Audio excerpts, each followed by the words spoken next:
اعوذ باللہ من الشیطان الرجیم بسم اللہ الرحمن الرحیم۔ السلام علیکم ورحمۃ اللہ وبرکاتہ۔ ویورز، میں اپنے چینل خوابوں کی تعبیر میں آپ سب کو خوش آمدید کہتی ہوں۔ سب سے پہلے آپ کو درود و سلام کی برکات بتاتی چلوں۔ نبی کریم صلی اللہ علیہ وآلہ وسلم کا فرمان عالی شان ہے کہ مجھ پر درود بھیجنا تمہارے لیے طہارت ہے۔ ویورز، آج ہم آپ کو بتائیں گے کہ خواب میں سورہ رحمان پڑھنے کی کیا تعبیر ہے، اور ساتھ ہی آپ کو سورہ رحمان کی فضیلت بتائیں گے۔ سب سے پہلے آپ کو سورہ رحمان کی فضیلت بتاتی چلوں کہ حضرت علی رضی اللہ تعالیٰ عنہ سے روایت ہے کہ حضور تاجدار مدینہ راحت قلب و سینہ صلی اللہ تعالیٰ علیہ وآلہ وسلم نے ارشاد فرمایا کہ ہر چیز کا حسن و جمال ہوتا ہے، اور قرآن کریم کا حسن و جمال سورہ رحمان ہے۔ سبحان اللہ۔ جب خسرہ یا چیچک کی وبا پھیل رہی ہو تو اس سے حفاظت کے لیے مونگ یا لونگ پر سورہ رحمان 3 بار باوضو پڑھیں اور دم کریں۔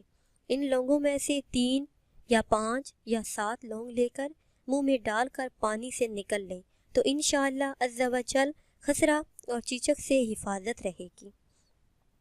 اور اگر کسی کا دل تیزی سے دھڑکتا ہو یا دل کا مرض ہو تو پوری سورہ رحمان کو باوضو پڑھ کر پانی پر 3 بار پھونک کر دم کریں اور مسلسل یعنی لگاتار 1 ہفتہ پلائیں، یا پھر جو بندہ بیمار ہے وہ خود پیے تو انشاءاللہ عز و جل جلد وہ صحت یاب ہو جائے گا۔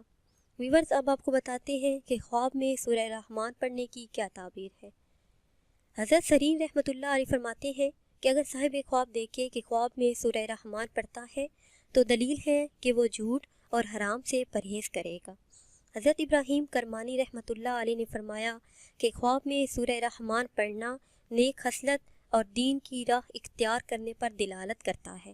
حضرت جعفر صادق رحمۃ اللہ علیہ فرماتے ہیں کہ خواب میں سورہ رحمان کا پڑھنا اس جہان میں مال اور آخرت میں رحمت پانے کا سبب ہے۔ سبحان اللہ۔ ویورز، یہ تھی ہماری آج کی ویڈیو۔ امید کرتے ہیں کہ آج کی ویڈیو آپ کو پسند آئی ہوگی۔